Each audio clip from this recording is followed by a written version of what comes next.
भारतीय reserve bank यानी RBI ने शुक्रवार को अपनी पॉलिसी जारी की, ऐलान किया। आरबीआई ने पॉलिसी दरों में किसी तरीके का बदलाव नहीं किया। रेपो रेट को 6.5% पर स्थिर रखा गया।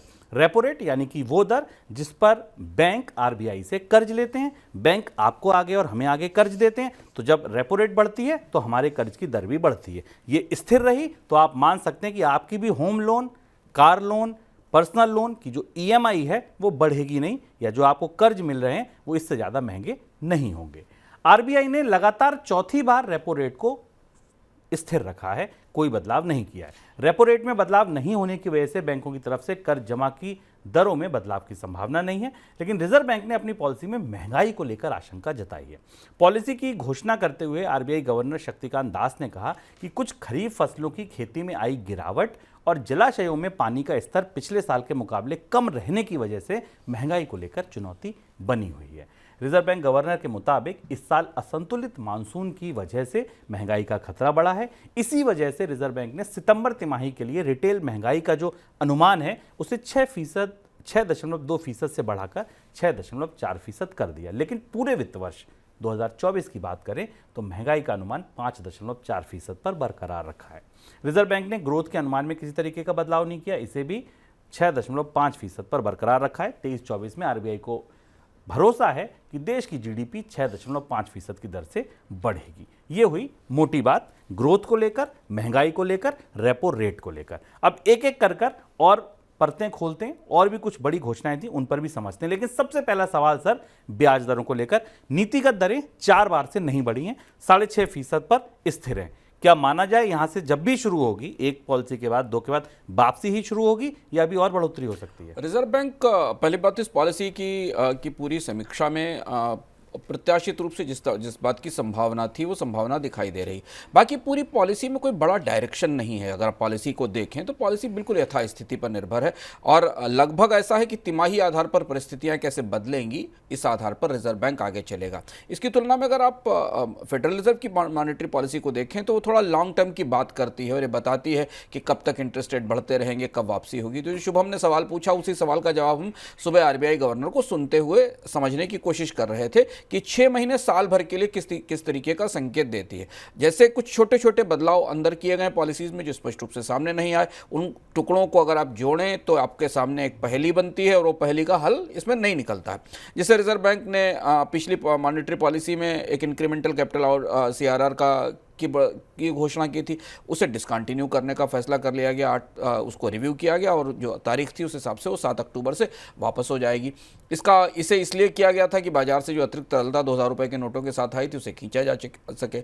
आरबीआई अपनी पॉलिसी के अंदर ये मान रहा है कि कहीं ना कहीं दबाव है सिस्टम में लिक्विडिटी का, पर उतना ज़्यादा दबाव नहीं है जिससे कि ब्याज दरों में कोई बड़ी बढ़ोतरी दिखाई दे सके। हालांकि बॉन्ड यील्ड्स बाजार में बढ़ती हुई दिखी हैं, जो हम आपको लगातार बता रहे हैं। ब्याज दरों को लेकर रिजर्व बैंक की तरफ से जो संकेत आया वो ये था कि मॉनेटरी पॉलिसी का स्टांस एक्मोडेशन के विड्रॉल का रहेगा। आधिकारिक रूप से एक्मोडेशन विड्रॉल का मतलब है कि जब भी आगे मौका आएगा तो यहाँ से ब्याज दरों में कमी की प्रक्रिया शुरू की जाएगी, पर वो मौका कब आएगा ये पता नहीं है। एक और महत्वपूर्ण बात जो इस पूरी पॉलिसी में मिसिंग थी कि अंतर्राष्ट्रीय स्तर पर जो आर्थिक रूप से घटनाक्रम हो रहे हैं या बदलाव हो रहे हैं उनका की तरफ इशारा तो किया गया, पर अंतर्राष्ट्रीय स्तर पर ब्याज दरों में जो बड़ी बढ़ोतरी होती दिख रही है या ब्याज दरों में स्थिरता दिख रही है, बॉन्ड यील्ड्स में बढ़ोतरी दिख रही, उसका कोई असर इस पॉलिसी के आकलनों में नहीं दिखाई देता। फिलहाल रिजर्व बैंक का अपनी इस पॉलिसी में मानना है कि जो एवरेज इंटरेस्ट रेट है मार्केट में, उसमें जो पहले बढ़ोतरी की गई थी उसके पास ऑन होने में धीमे में समय लगता है, और वो भी धीमे धीमे पास ऑन हो रही है। तो इसलिए ब्याज दरों को लेकर उतनी ही अनिश्चितता है जितनी अनिश्चितता पहले से बनी हुई थी। यहाँ से बढ़ेंगी नहीं 4 हफ्ते के बाद, ये तो लगभग तय लग रहा है, लेकिन यहाँ से वापसी कब होगी और किस स्तर पर होगी ये किसी को नहीं पता है।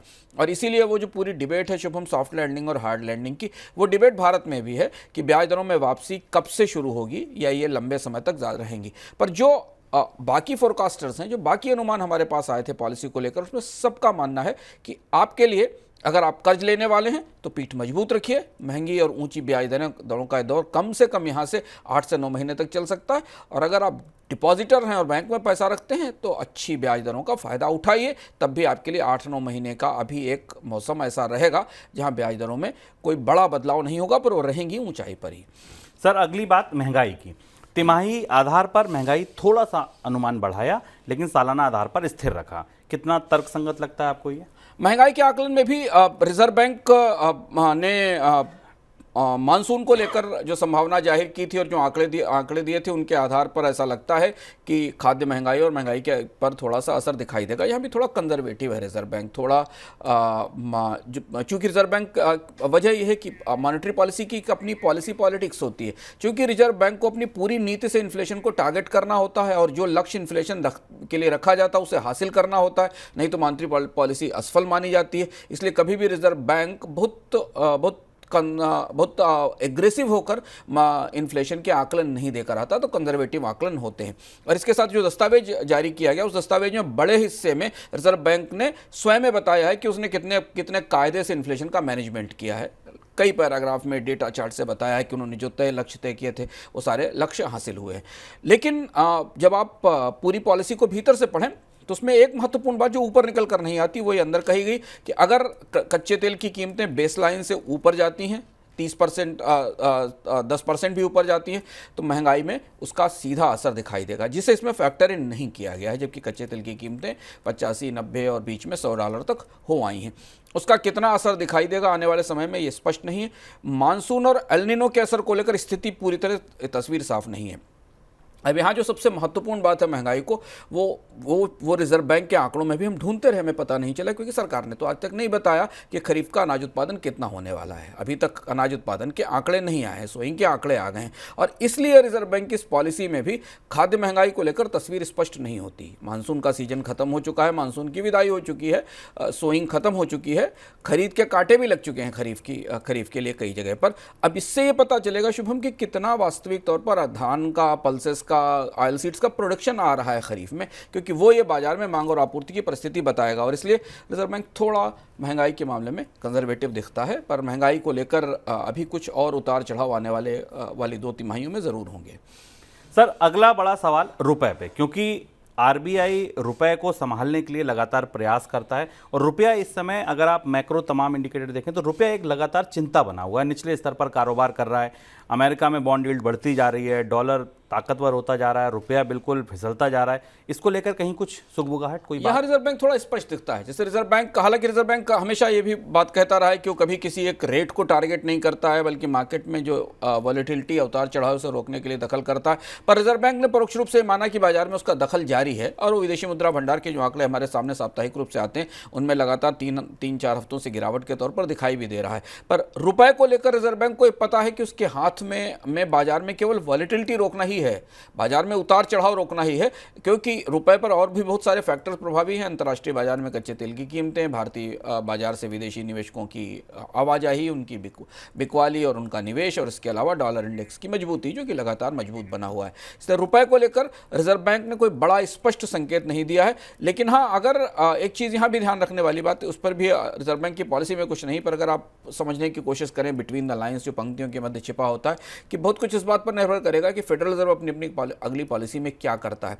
आपको याद होगा कि फेडरल रिजर्व ने एक ब्याज दरों में एक और बढ़ोतरी का संकेत दिया था अपनी पॉलिसी में, तो वो बढ़ोतरी कब होती है, कब आती है, उसके आधार पर भी बहुत कुछ निर्भर करेगा कि भारत में रुपए और ब्याज दरों का आउटलुक कैसा रहने वाला है।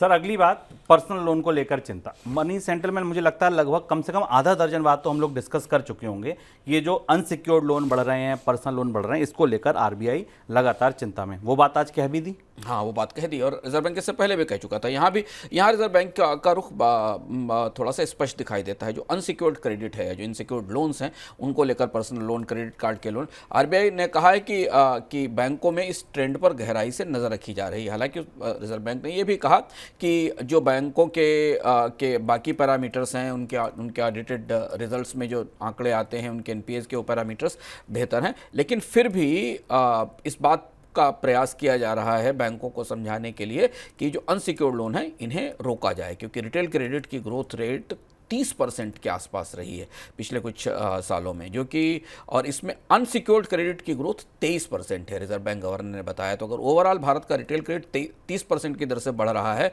तो अनसिक्योर्ड क्रेडिट 23% की दर से बढ़ रहा है, जबकि rest of the credit growth rate जो थी, बाकी क्रेडिट जो बढ़ रहा है, जो सिक्योर्ड क्रेडिट है जिसके बदले आप कुछ सिक्योरिटी देते हैं, वो 14% बढ़ रहा है। तो ये वो बिंदु है जहां रिजर्व बैंक खुद चिंता महसूस कर रहा है। और ये हालांकि प्रत्यक्ष रूप से रिजर्व बैंक बैंकों को इस बात से रोक नहीं सकता, लेकिन कॉशन की आवाज़ या सावधान रहने की, सतर्क रहने की, जागते रहो रहने की आवाज़ें रिजर्व बैंक की तरफ से बार बार आती रही और आज गवर्नर ने वो बात बड़ी खुलकर अपने बयान में कही भी। सर, कार्ड टोकनाइजेशन को लेकर एक फैसला और हुआ, क्या है ये फैसला और क्या इससे असर पड़ेगा? कुछ रेगुलेटरी फैसले भी आए। हालांकि आज रिजर्व बैंक की मॉनेटरी पॉलिसी के साथ जो रेगुलेटरी फैसलों का स्टेटमेंट आता है उसमें कुछ बड़े फैसले, उपभोक्ताओं को प्रभावित करने वाले फैसले नहीं थे। उद्योग और बैंकिंग उद्योग के लिहाज से कुछ महत्वपूर्ण फैसले थे। पर कार्ड टोकनाइजेशन एक ऐसी प्रक्रिया है जो हाल फिलहाल में चर्चा में आई। कार्ड टोकनाइजेशन का मतलब ये कि अब आपको जब भी आप कार्ड टोकनाइजेशन के प्रोसेस में जो मर्चेंट या जो ई कॉमर्स साइट शामिल हुई हैं, वहाँ आपको आपका नंबर सेव नहीं किया जाता, बल्कि आपके नंबर के आधार पर एक कोड जनरेट किया जाता है, एक टोकन कोड जनरेट किया जाता है। उस टोकन के आधार पर ही वो बैंक उस मर्चेंट की वेबसाइट के ऊपर सेव होता है और उसके बेस पर आप आगे ट्रांजैक्शन कर सकते हैं। रिजर्व बैंक ने इस प्रक्रिया को थोड़ा आगे बढ़ाते हुए कहा है कि अब कार्ड का टोकनाइजेशन वो क्रेडिट कार्ड कंपनी भी करेगी, वो बैंक भी करेगा जो ये कार्ड इशू करता है। अभी तक क्या होता है कि जब आप किसी साइट पर, अमेजॉन, फ्लिपकार्ट या किसी भी वेबसाइट के ऊपर खरीदने जाते हैं कुछ और अपना कार्ड वहाँ रजिस्टर करते हैं, तो ये उस मर्चेंट साइट की जिम्मेदारी होती है कि उसको टोकनाइज करे। अब कार्ड ऑन फाइल का जो टोकनाइजेशन है वो बैंक भी करेगा। और इससे उस फ़ायदा क्या होगा कि जैसे आपके पास किसी बैंक का क्रेडिट कार्ड है और बैंक ने उसको टोकनाइज कर रखा है, तो जब आप आगे किसी मर्चेंट की साइट पर जाकर कोई ट्रांजैक्शन करेंगे या कुछ परचेज के लिए ऑर्डर करेंगे, तो वो टोकन उसके साथ कैरी हो जाएगा। इस सुविधा के लिए इसकी जल्दी ही शुरुआत की जाएगी।